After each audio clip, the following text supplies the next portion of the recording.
Chicken butter মশলা বানানোর জন্য 600 গ্রামের মতো চিকেন নিয়ে ভালো করে জলে ধুয়ে পরিষ্কার করে একটা বোলের মধ্যে নিয়ে নিয়েছি।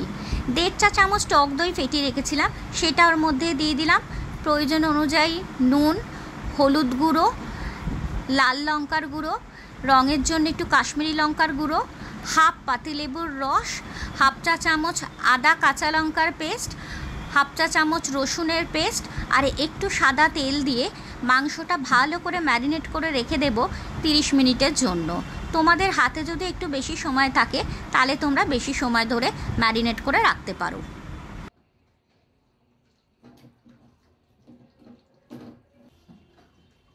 এদিকে গ্যাসের ওপর একটা ফ্রাইং প্যান বসিয়ে নিয়েছি। তার মধ্যে সামান্য পরিমাণে একটু সাদা তেল দিয়ে দুটো বড় সাইজের পেঁয়াজ কেটে রেখেছিলাম সেটা এর মধ্যে দিয়ে দিলাম। ওপর থেকে একটু নুন ছড়িয়ে দিলাম। আর একটা টমেটোর টুকরো করে রেখেছিলাম সেটা, 8 থেকে 10টা কাজু বাদাম আর দুটো কাঁচা লঙ্কা দিয়ে এই টমেটো আর পেঁয়াজটাকে ভালো করে একটু ভাজা ভাজা করে নেব। এটা ভালো করে ভাজা ভাজা করা হয়ে গেলে, ঠান্ডা হয়ে গেলে মিক্সিতে একটা মিহি পেস্ট বানিয়ে রেখে দেব। এবার ওই ফ্রাইং প্যানের মধ্যে বেশ খানিকটা পরিমাণে বাটার দিলাম। যেহেতু বাটার চিকেন তাই বাটারের পরিমাণটা একটু বেশি পরিমাণেই দিতে হবে।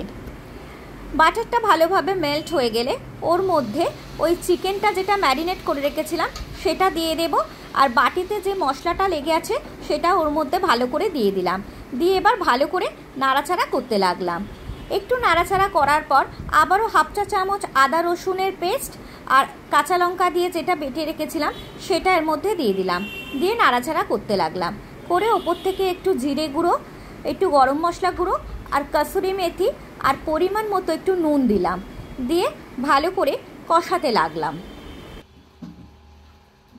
ভালো করে কষানো হয়ে গেলে যখন তেলটা সেপারেট হতে শুরু করবে তখন যে ওই পেস্টটা বানিয়ে রেখেছিলাম মিক্সিতে, সেই পেস্টটা এর মধ্যে দিয়ে দিলাম। দিয়ে এবার ওই মিক্সির বাটি ধোয়া জলটাও এর মধ্যে দিয়ে দিলাম। দিয়ে আবারও ভালো করে নাড়াচাড়া করতে লাগলাম।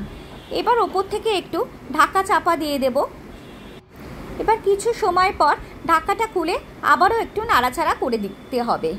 যেহেতু চিকেনটা খানিকক্ষণ ম্যারিনেট করা ছিল আর ঢাকা চাপা দিয়ে, তাই চিকেনটা খুব তাড়াতাড়ি সেদ্ধ হয়ে যাবে।